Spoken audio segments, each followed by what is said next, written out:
All right, let's just jump right into this explainer.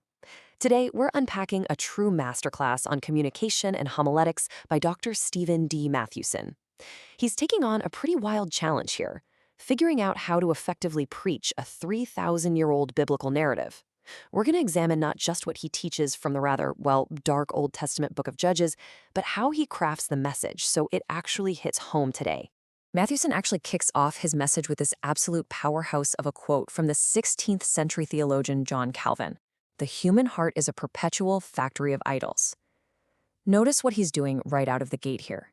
He skips the long drawn-out introduction and just immediately hits you with a profound need for the message. This one striking sentence instantly grabs your attention and really sets the stage for the whole narrative we're about to explore. And honestly, that brings us to the central question we're tackling today. How on earth do you take a text full of ancient theft, rogue priests, and literal silver idols and make it profoundly relevant to folks sitting in a modern audience? Well, we are going to unpack exactly that by looking at the gritty text of Judges 17 and 18, alongside the highly effective techniques Mathewson uses to bring it all to life. Section 1. The Perpetual Idol Factory. Before we even touch the ancient text, Mathewson does something brilliant. He clearly defines the core problem. He has to make the concept of an idol click for a contemporary listener. He explains that an idol isn't always some carved statue sitting on a mantle. At its core, an idol is literally any substitute for God. It's anything at all that we look to for our ultimate security or ultimate significance, instead of looking to the divine. By using everyday examples, he completely bridges the gap between the ancient world and ours. He even quotes a Casey Musgrave song to point out how people get hooked on cosmetics like Mary Kay or drugs like Mary Jane, but then he brings it even closer to home.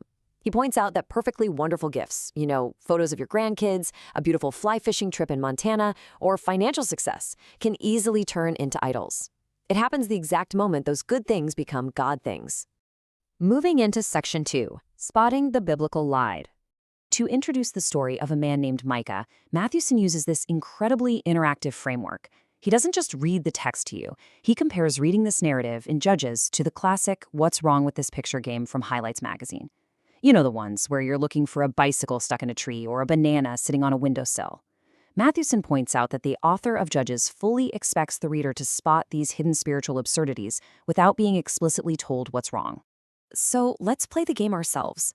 The story starts with this guy Micah, who straight up steals a massive amount of silver, 1,100 shekels, from his own mother.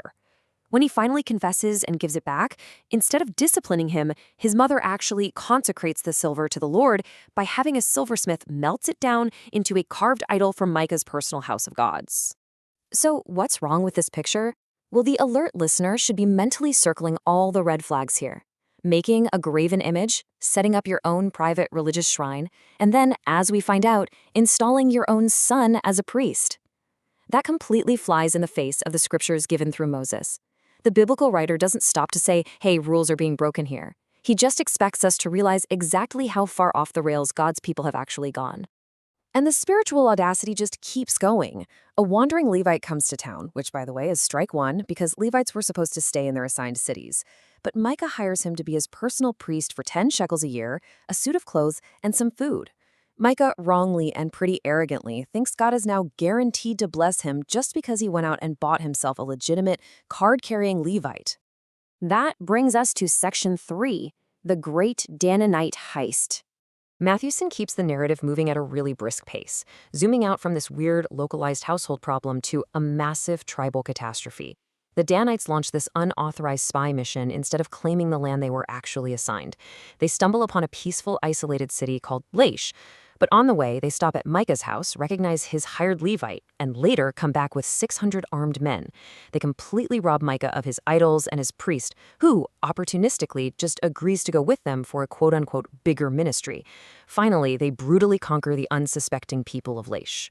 Section 4. The Cost of Idolatry. Now we hit the emotional climax of the story. Up to this point, Mathewson has been a fantastic storyteller. But right here, he uses a masterclass homiletic technique that he calls strategic delay. He actually reads this verse earlier in the explainer when Micah runs out after the 600 armed Danites to complain. But Mathewson deliberately holds his deep analysis of this quote until the very end. By delaying the punchline, he reveals the devastating truth of it all. Turning to idols ultimately leaves Micah with absolutely nothing.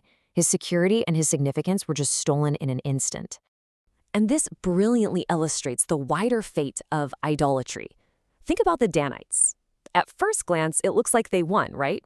They got a shiny new city and a ready-made religion. But Mathewson points out a tiny, crucial detail in the text. Their idolatry eventually ended in brutal bondage and captivity when the Assyrian Empire swept through. It's a powerful reminder that idols might promise freedom, but they absolutely deliver chains. But the deepest tragedy of all is tucked into the very last line of the narrative. While the Danites were busy worshiping a fake silver statue at their makeshift shrine, the true tabernacle, the actual, real presence of God, was sitting just down the road in Shiloh. By settling for a cheap substitute, they completely missed out on the authentic presence of God. Finally, Section 5, Mastering the Narrative Sermon. So how exactly did Mathewson make this dark, honestly kind of weird ancient text so incredibly impactful for a modern listener? Let's break down the actual homiletic toolkit he deployed. First off, a lightning-fast intro. Second, notice what's missing. There was no explicit point 1, point 2, point 3 outline. He opted for total story immersion instead. Third, he smartly summarized the slower parts of the text, but made sure to read the really crucial dialogue verbatim. And finally, there's that strategic delay we talked about, holding back the core thematic lesson until the story had reached its natural peak. Now, this brings up a very common fear among public speakers and teachers. In a lot of traditions, the entire text is read out loud before the message even begins. So the fear is, if the audience already knows the ending, isn't the suspense totally gone? Won't the emotional impact be completely ruined?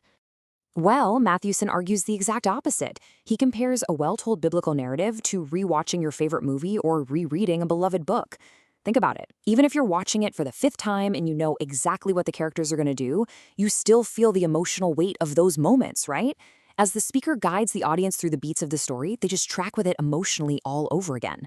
This explainer masterfully shows us how to weave modern storytelling techniques with ancient, complex texts.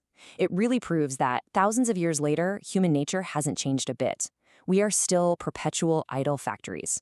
Which leaves us with this final, vital question to ask ourselves. What good things in your own life, maybe your family, your career, your hobbies, are you in danger of turning into God things?